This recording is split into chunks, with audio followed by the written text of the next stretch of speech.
తాజా అంశాన్ని చూస్తున్నాం. తమిళనాడులో అధికార పార్టీ అన్నాడీఎంకే ప్రధాన కార్యదర్శిగా జయలలిత ఇష్టసఖి శశికళ ఎన్నికయ్యారు.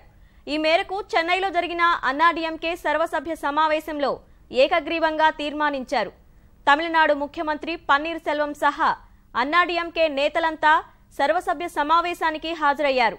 ఈ భేటీలో ముందుగా తమిళనాడు ముఖ్యమంత్రి పన్నీర్ సెల్వం జయలలిత మృతికి సంతాప తీర్మానం ప్రవేశపెట్టారు.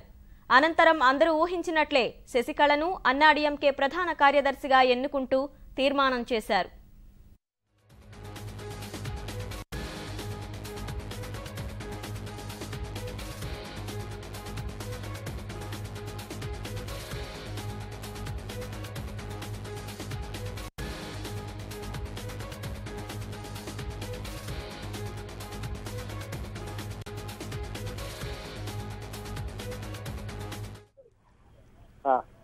చెన్నైలోని వానగరంలో ఉన్న శ్రీవారు వెంకటాచలపతి మహల్లో ఈరోజు అన్నాడీఎంకే సర్వసభ్య సమావేశం జరిగింది.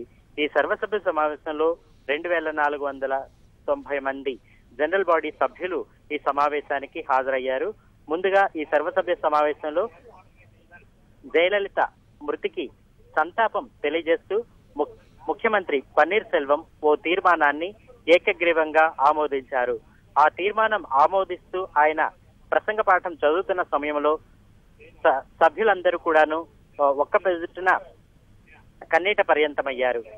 అదేవిధంగా ఐదో తీర్మానంగా పార్టీ తదుపరి ప్రధాన కార్యదర్శిగా శశికళను ఏకగ్రీవంగా ఎన్నుకుంటున్నట్లు ఒక తీర్మానం ప్రవేశపెట్టారు. ఈ తీర్మానాన్ని ముఖ్యమంత్రి పన్నీర్ సెల్వంతో పాటు అన్నాడీఎంకే ప్రెసిడెంట్ చైర్మన్ ఈ మధుసూదనంతో సహా మొత్తం 23 మంది ఎమ్మెల్యేలు ఎంపీలు కలిసి ప్రతిపాదించారు.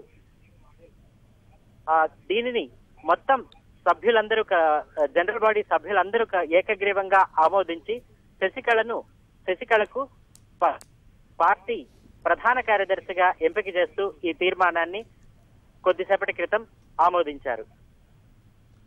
ధన్యవాదాలు శ్రీనివాస్.